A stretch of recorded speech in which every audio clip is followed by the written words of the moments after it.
Hello everyone, आज मैं आप लोगों को साइप्रोहेप्टाडिन सिरप, जिसे साइपान के नाम से जानते हैं, इसके और भी बहुत सारे ब्रांड्स आते हैं, लेकिन साइपान का जो ब्रांड है काफ़ी ज़्यादा पॉपुलर है। लोग इसे ओवर द काउंटर ड्रग के रूप में भी जाके अपने से ख़रीद लेते हैं फार्मेसी की दुकान से और इस्तेमाल करते हैं। और लोग ये जानते हैं कि इसका उपयोग केवल भूख के लिए इस्तेमाल किया जाता है इसे, लेकिन ऐसा नहीं है। इसे भूख बढ़ाने के अलावा और भी इसके बहुत सारे काम हैं, जो कि आज मैं आप लोगों को बताने वाला हूँ। साइप्रोहेप्टाडिन का जो ड्यूरेशन ऑफ एक्शन है, इसका जो मतलब दवा काम करना शुरू कर देती है, वो 30 से 60 मिनट है, अर्थात आधे से 1 घंटे में इस दवा का काम शुरू हो जाता है और इसका असर 6 से 8 घंटे तक बॉडी में बना रहता है। इसे प्रेगनेंसी में भी यूज किया जा सकता है और लैक्टेटिंग मदर जो होती हैं, जो माताएं जो है अपने बच्चे को दूध पिला रही हैं, उनमें इसका उपयोग बहुत ही सावधानी पूर्वक किया जाता है और यदि आवश्यक नहीं है तो इसे नहीं देना चाहिए।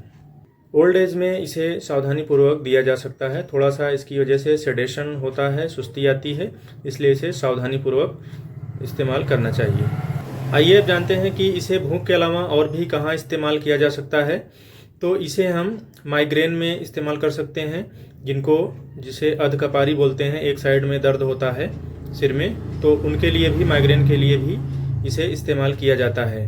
और इसके अलावा इसको वैस्कुलर हेडेक में भी इस्तेमाल किया जाता है और खुजली के पेशेंट को भी इसे दिया जाता है। इससे खुजली भी ठीक होती है और यदि किसी चीज़ से एलर्जी हो रही है तो एलर्जिक रिएक्शन को रोकने के लिए भी इसका इस्तेमाल किया जाता है।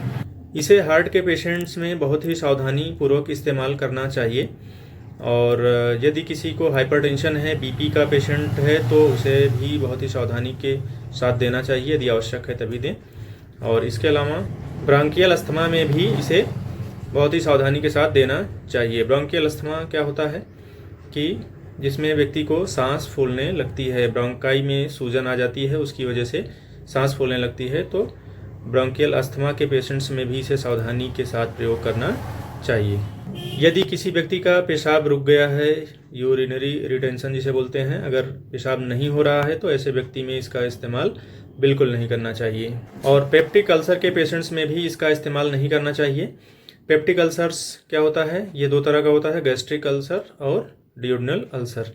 पेट में छाले बन जाते हैं या ड्यूडेनम में छाले बन जाते हैं, तो ऐसे पेशेंट्स में भी इसका इस्तेमाल नहीं करना चाहिए। और इसे ग्लूकोमा के पेशेंट्स में भी नहीं दिया जाता है। ग्लूकोमा अर्थात जो मोतियाबिंद की समस्या होती है, आँख में हो जाती है, उससे कम दिखाई पड़ता है, ऐसे पेशेंट्स में भी इसका इस्तेमाल नहीं करना चाहिए।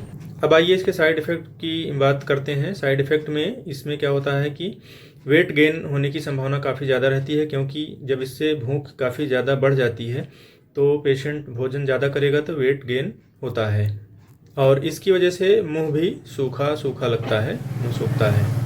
अब आइए इसका डोज जान लेते हैं कि इसे कितनी मात्रा में देना चाहिए।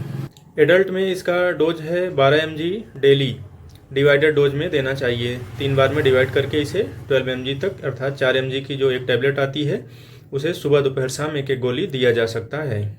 और इसे 2 से 6 साल तक के बच्चों में 2 mg दिन में 3 बार दिया जा सकता है। मैक्सिमम डोज इसका 2 से 6 साल तक के बच्चों में 8 mg है। और माइग्रेन में इसका जो डोज है एडल्ट में 4 mg दिया जाता है और यदि रिलीफ नहीं हो रहा है तो आधे घंटे के बाद 4 mg फिर से रिपीट किया जाता है और इसके बाद भी यदि आवश्यकता पड़ती है तो 6 घंटे के बाद फिर से इसे 4 mg की डोज में दिया जाता है। ये रहा माइग्रेन के लिए इसका डोज। अब आइए जानते हैं कि खुजली के पेशेंट्स में इसका डोज क्या होता है। तो खुजली के लिए इसे 4 mg दिन में 3 बार, सुबह दोपहर शाम, इसे दिया जाता है और मैक्सिमम इसे 32 mg तक एक दिन में, यानी 24 घंटे में इसे 32 mg तक दिया जा सकता है एक पेशेंट में। और यदि 7 से 14 साल तक के बच्चों में यदि इसे इस्तेमाल करना है तो इसका डोज 4 mg दिन में 3 बार रहेगा, लेकिन इसका जो मैक्सिमम डोज है वो कम हो जाएगा। एडल्ट में कितना था? 32 mg मैक्सिमम डोज था, लेकिन जो 14 साल तक के बच्चे हैं उनमें इसका डोज हो जाएगा 16 mg। 16 mg इसको 24 घंटे में मैक्सिमम दिया जा सकता है। तो ये रहा साइप्रोहेप्टाडिन अर्थात साइपान के बारे में आपको हमने बताया कि इसे आप कहाँ कहाँ इस्तेमाल कर सकते हैं। पहला तो आप जैसा जानते हैं कि इसे भूख के लिए इस्तेमाल किया जाता है, ये भूख बढ़ा देती है, ठीक है ना, जिसको लॉस ऑफ एपेटाइट की समस्या है, ऐसे पेशेंट्स में इसका इस्तेमाल किया जाता है। इसके अलावा इसे एलर्जी के पेशेंट्स में दिया जाता है, जिन्हें एलर्जी है उनको दिया जाता है। और खुजली यदि किसी को हो रही है तो खुजली में भी ये अच्छा काम करती है, खुजली के पेशेंट्स को दे सकते हैं। और इसके अलावा जैसे माइग्रेन है किसी को, तो माइग्रेन में भी ये बहुत अच्छा वर्क करती है, माइग्रेन के पेशेंट्स को दे सकते हैं।